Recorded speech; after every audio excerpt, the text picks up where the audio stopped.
For almost 50 years, the entire world was caught in this weird limbo. It wasn't exactly war, but it definitely wasn't peace.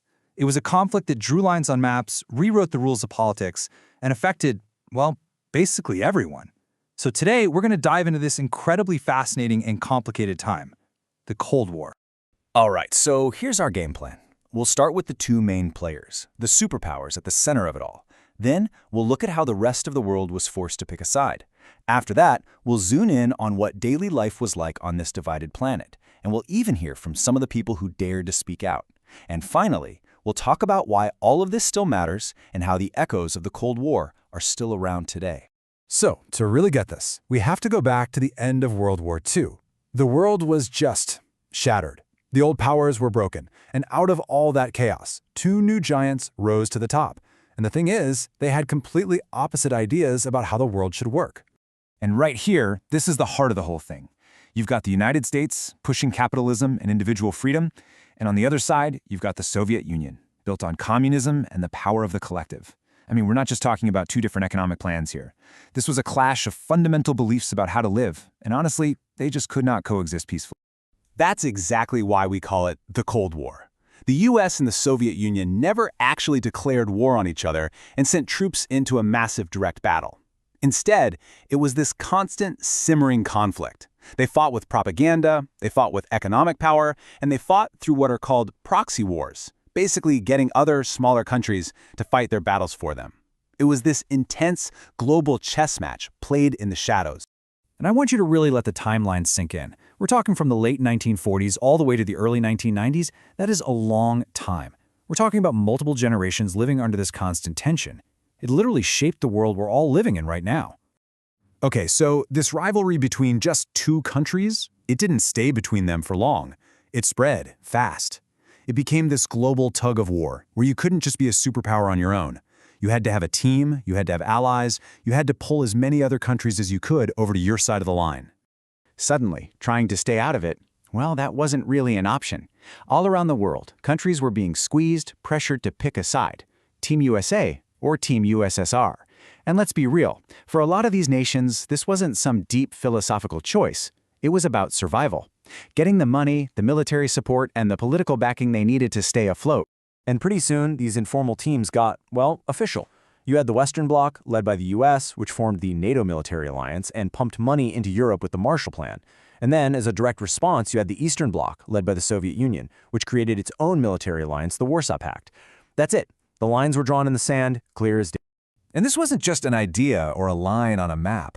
This division became real, physical. We're talking concrete and barbed wire. Borders that you used to be able to cross easily suddenly became militarized fortresses. And the most powerful symbol of this has to be Germany, right? A whole country literally torn in two, with the Berlin Wall becoming the ultimate symbol of this divided world.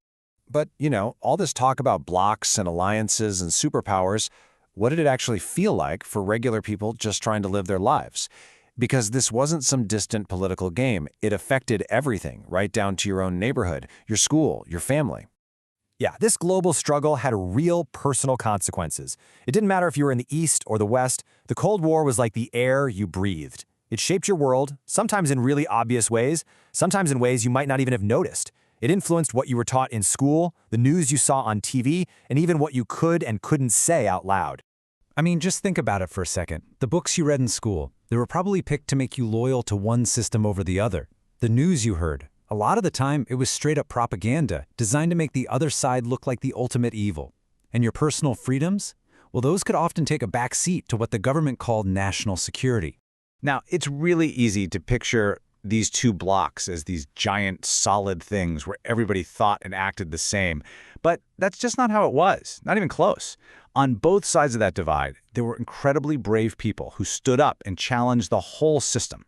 And that's what we're talking about when we say dissent. It's really a simple idea, but it's so powerful. It's just disagreeing. It's that human spirit that looks at the way things are and just says, nope, I'm not okay with this. But what it looked like to disagree, that was completely different depending on which side of the line you were on.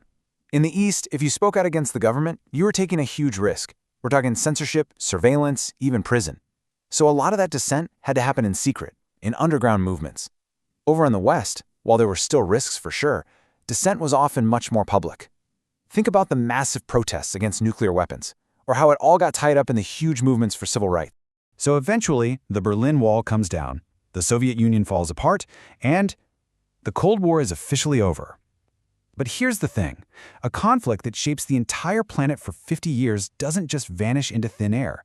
It leaves behind these echoes, and you can still hear them even today.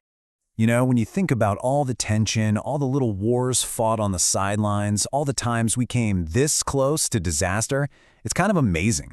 The United States and the Soviet Union never actually went to war with each other directly.